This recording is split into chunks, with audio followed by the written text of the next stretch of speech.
ನೀರಾವರಿ ವಿಚಾರದಲ್ಲಿ ಏನು ನಿನ್ನೆ ಸ್ವಲ್ಪ ನೀರು ಬಿಡಬೇಕು ಅಂತ ಹೇಳಿ ಆದೇಶ ಕೊಟ್ಟಿದ್ದಾರೆ. ನಮ್ಗಿನ್ನ ವರ್ಣ ಬಿಡಬೇಕು ಅಂತಿಲ್ಲ. 2 ಬಾರಿ ಅವರು ರಿಕ್ವೆಸ್ಟ್ ನ ರಿಜೆಕ್ಟ್ ಮಾಡಿದ್ರು. ಈ ಬಾರಿ ಸ್ವಲ್ಪ ನೀರು ಬಿಡಬೇಕು ಅಂತ ಹೇಳಿದ್ದಾರೆ. ನಾನು ಆರ್ಡರ್ನ ಅಪೀಲ್ ಮಾಡಲಿಕ್ಕೆ ನಮ್ಮ ಮಂತ್ರಿಗಳು ರಾಮಲಿಂಗಾರೆಡ್ಡಿಯವರು ಮತ್ತು ಎಲ್ಲ ಅಧಿಕಾರಿಗಳ ಹತ್ರ ಚರ್ಚೆ ಮಾಡಿದ್ದೇನೆ. Against this order we are appealing. ಆಮೇಲೆ ನಾವು ತೀರ್ಮಾನ ಮಾಡ್ತೀವಿ. ಅದಾದ್ಮೇಲೆ ನಾನು ಅಪೋಸಿಷನ್ ಪಾರ್ಟಿ ಲೀಡರ್ಸ್ ಕೂಡ ನಾನು ಬೆಂಗಳೂರು ಹೋದ್ಮೇಲೆ ಮಾತಾಡಿ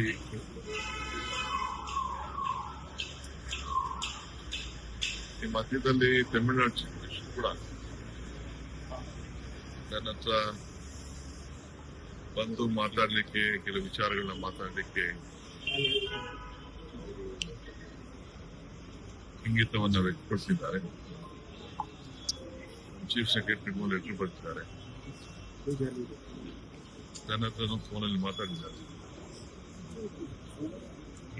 ನಾವು ಕೂಡ ಗೌರವದಿಂದ ಅವ್ರಿಗೆ ನೋಡ್ಬೇಕಾದ ನಮ್ಮ ಕರ್ತವ್ಯ. ಆಯ್ತು ಬನ್ನಿ ಅಂತ ನಾನು ಹೇಳಿದ್ದೇನೆ. ಜೊತೆಗೆ ನಾನು ಕೂಡ ನಮ್ಮ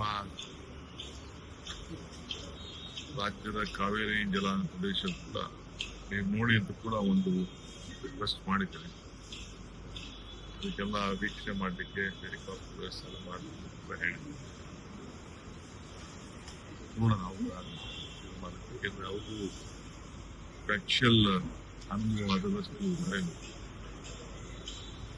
ದೃಷ್ಟಿಯಿಂದ ಇದೊಂದು ಮಹತ್ವದಂತ ನಿರ್ಣಯ, ಸೌಹಾರ್ದತೆಯ ಅಭಿಪ್ರಾಯಗಳು ವಿಚಾರ ಏನಿದೆ ಅಂತ ನನಗಿನ ಅರ್ಥ ಆಗಿಲ್ಲ.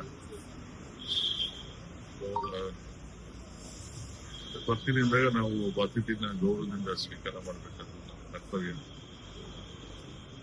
ಆಯ್ತು ಬನ್ನಿ ಅಂತ ಹೇಳ್ತೀನಿ. ಅದಕ್ಕೆ ಸಿದ್ಧತೆ ಕೂಡ ನಾವು ಮಾಡ್ತೀವಿ.